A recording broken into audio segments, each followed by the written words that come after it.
নমস্কার শ্রোতা বন্ধুরা, আরও একটি নতুন ভিডিওতে আপনাদের স্বাগত।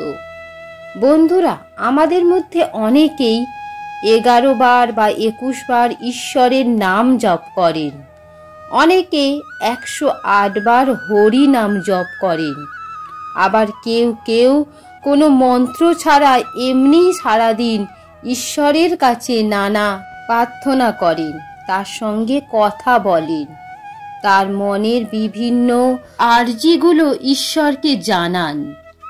এখন আমাদের অনেকের মনে প্রশ্ন জাগে, ঈশ্বর এই প্রার্থনা কি আদৌ সাড়া দেন?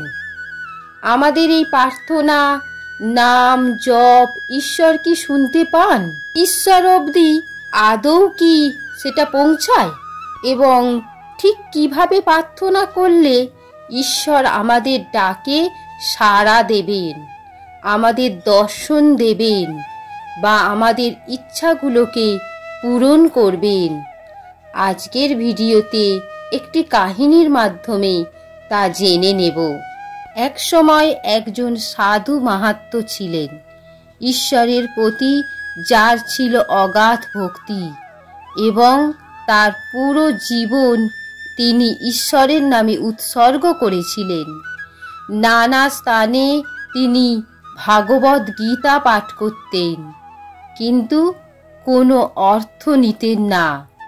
এই রকম এক সময় এক গ্রামে বেশ কয়েকদিন ধরে তিনি গীতা পাঠ করেন।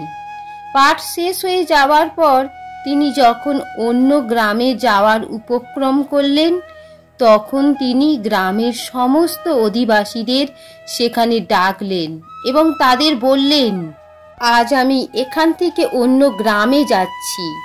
এই গ্রামে কয়েকদিন আমি আপনাদের ভগবত গীতা পাঠ শুনিয়েছি, অতএব এখন আপনারা আমাকে কিছু দক্ষিণা দিন।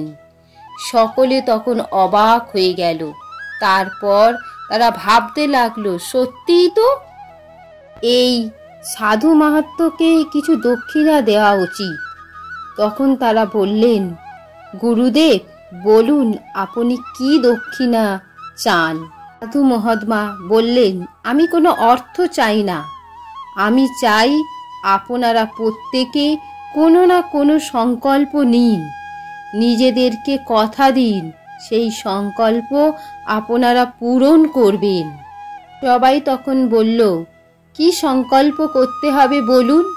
মহাত্মা বললেন, আপনারা প্রত্যেকে সংকল্প নিন, কেউ গরিবদের খাদ্য দেবেন, কেউ অসহায়দের সাহায্য করবেন, যিনি পূজা করেন না তিনি রোজ ভগবানের পূজা করবেন। অর্থাৎ আপনাদের মধ্যে যে যেই কাজটি করেননি তিনি তার মধ্যে কোনো একটি ভালো কাজ করবেন।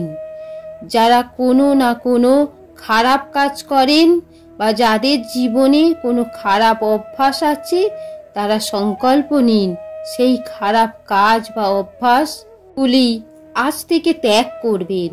এটাই হবে আমার গুরু দক্ষিণা। তখন এই কথা শুনে সবাই নিজের মতো করে একটি ভালো সংকল্প নিল। কিন্তু সেখানে একজন ধনী ব্যক্তি ছিলেন, তিনি কোনো সংকল্পই নিলেন না।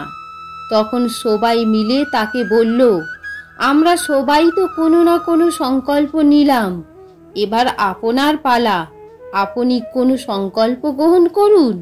সেই ধনী ব্যক্তিটি ছিলেন ঈশ্বরের ভক্ত। এমন কোনো ভালো কাজ নেই যা তিনি করতেন না। অসহায়দের সাহায্য করা, দুর্গতদের পাশে দাঁড়ানো, ভগবানের পূজা করা, প্রার্থনা করা, মানুষকে ভালোবাসা, এই সব কিছুই ছিল তার ধর্ম। তো এই ভালো কাজ করার মতো কোনো কিছুই তার কাছে অবশিষ্ট ছিল না। কিন্তু তাকে তো কোনো সংকল্প নিতেই হবে, তাই তিনি অনেক ভেবে চিনতে বললেন, ঠিক আছে, আজ থেকে আমি সংকল্প নিলাম, আমার বাড়ির পাশে এক কুম্ভকার আছে, প্রতিদিন সকালে উঠে তার মুখ দর্শন করে তবেই আমি জলপান করব। মুখ দর্শন করতে না পারলে জলপান করব না। কথা শুনে সাধু মাহাত্ম বললেন, ঈশ্বর সকলের মধ্যে বাস করেন। তোমরা আজ থেকে সকলেই একটি করে সংকল্প নিলে আর মন দিয়ে সেই সংকল্পটি তোমরা পালন করবে। এর ফল তোমরা একদিন না একদিন ঠিক পাবে। এই বলে তিনি চলে গেলেন। গ্রামবাসীরা সকলের যে যা সংকল্প নিয়েছিল সবাই তা পূরণ করতে লাগলো। কেউ অসহায়দের সাহায্য করলো, পশু পাখিদের খাবার দিল, কেউ নিজের বদ অভ্যাসগুলো ছেড়ে দিল। এতে সকলের জীবনে অনেক পরিবর্তন আসতে শুরু করলো। এদিকে ওই ধনী ব্যক্তির জীবনে কোনো রকম সমস্যাই ছিল না।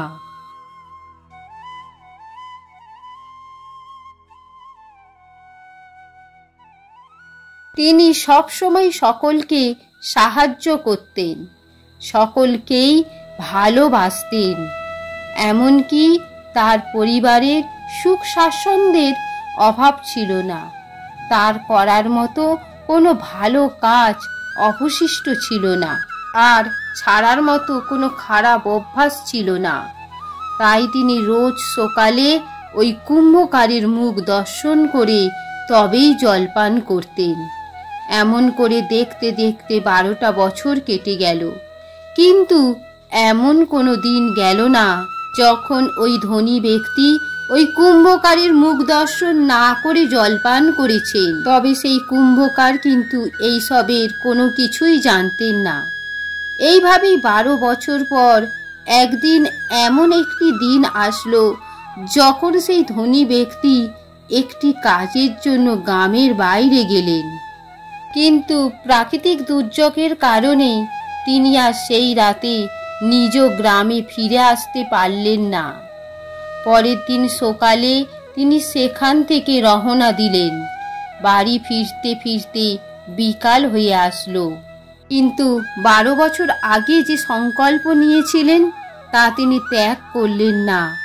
সেই দিন কুম্ভকারের মুখ দর্শন হয়নি বলে তিনি জলপান করলেন না। তিনি মনে মনে ভেবে রেখেছিলেন বাড়ি ফিরে কুম্ভকারের মুখ দেখে তবে জলপান করবেন। কিন্তু সন্ধ্যাবেলা যখন তিনি বাড়ি ফিরলেন তখন দেখলেন কুম্ভকার সেখানে নেই। এরপর তিনি কুম্ভকারের বাড়ি গিয়ে তাকে ডাকলেন। ডাক শুনে তার স্ত্রী ভেতর থেকে বেরিয়ে আসলেন। কুম্ভকারের কথা জানতে চাওয়ায় তার স্ত্রী বললেন, তিনি আজ বাড়ি নেই, পাশের ওই পাহাড়ে গেছেন মাটি কাটতে, আসতে দেরি হবে। কিন্তু ওই ধনী ব্যক্তি এতটাই তৃষ্ণার্ত ছিলেন যে তিনি আর সইতে পারলেন না। তিনি কুম্ভকারের স্ত্রীর কাছে জানতে চাইলেন সে কোন পাহাড়ে গেছে। তার কাছে জানতে পেরে ওই ধনী ব্যক্তিও সেই পাহাড়ের দিকে চললেন। পাহাড়ে উঠতে উঠতে তিনি দেখতে পেলেন একটু ওপরের দিকে কুম্ভকার মাটি খুঁড়ছে। এদিকে কুম্ভকার মাটি খনন করতে গিয়ে সেখানে একটি বড় কলসি দেখতে পেলেন। কলসিটির মাটির ভেতর থেকে বের করে আনার সাথে সাথে তিনি দেখতে পেলেন তার মধ্যে সোনা, মণি, মুক্ত, হীরা, জহরত পরিপূর্ণ রয়েছে। এতে কুম্ভকারের আনন্দের সীমা রইল না। সে ভাবল এই সম্পদ দিয়ে তার বাকি জীবনের অভাব, অনটন, দুঃখ, কষ্টের পরিসমাপ্তি ঘটবে। তবে কলসি পাওয়ার কথা সবার থেকে লুকিয়ে রাখতে হবে। এমন সময় সেই ধনী ব্যক্তিটি পাহাড়ের ওপর উঠতে থাকেন এবং কুম্ভকারকে দেখতে পেলেন। তখন তিনি কুম্ভকারকে ডাক দিলেন। কুম্ভকার তার দিকে তাকাতেই ওই ধনী ব্যক্তি বললেন, আমি যে জন্য এখানে এসেছিলাম সেই কাজ আমার হয়ে গেছে। আমার যা দেখার আমি দেখে নিয়েছি, এবার আমি বাড়ি যাচ্ছি, তুমি তোমার কাজ করো। এতে কুম্ভকার ভাবল তিনি হয়তো ওই হীরে জহরত ভর্তি কলসিটির কথা বলছেন। এইবার তিনি এই কথা সবাইকে জানিয়ে দেবেন। তখন সে তাড়াতাড়ি নিচে নেমে এসে বলল, দেখুন আমি যা পেয়েছি আমরা তা অর্ধেক অর্ধেক ভাগ করে নেব, কিন্তু দয়া করে একথা আপনি কাউকে বলবেন না। কিন্তু ওই ধনী ব্যক্তি কিছুতেই বুঝতে পারলেন না। তাই তিনি কুম্ভকারকে বললেন, তুমি কোন জিনিস অর্ধেক ভাগের কথা বলছো? কুম্ভকার তখন ওই কলসিটি তাকে দেখিয়ে বললেন, এর মধ্যে যা কিছু আছে আপনি আর আমি ভাগ করে নেব। এ কথা শুনে ওই ধনী ব্যক্তিটি কাঁদতে শুরু করলেন। কিন্তু কুম্ভকার বুঝতে পারলেন না তিনি কেন এইভাবে কাঁদছেন। কুম্ভকার বললেন, কি হয়েছে, আপনি কাঁদছেন কেন? এটা আনন্দের বিষয়, তবে কাঁদছেন কেন? ধনী ব্যক্তি বললেন, আসলে আমি 12 বছর আগে একটি সংকল্প নিয়েছিলাম যে তোমার মুখ না দেখা পর্যন্ত আমি জলপান করব না।